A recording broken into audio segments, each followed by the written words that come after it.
as you just saw, this cool little plane bound to the remote very, very quickly with no problem whatsoever. There you go.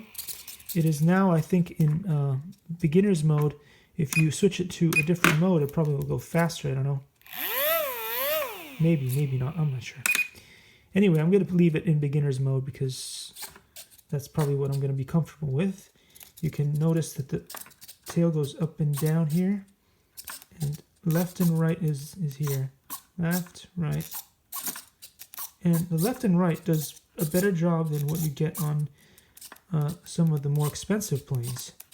And up and down is still a little bit more than what you get on some of the more expensive planes. So,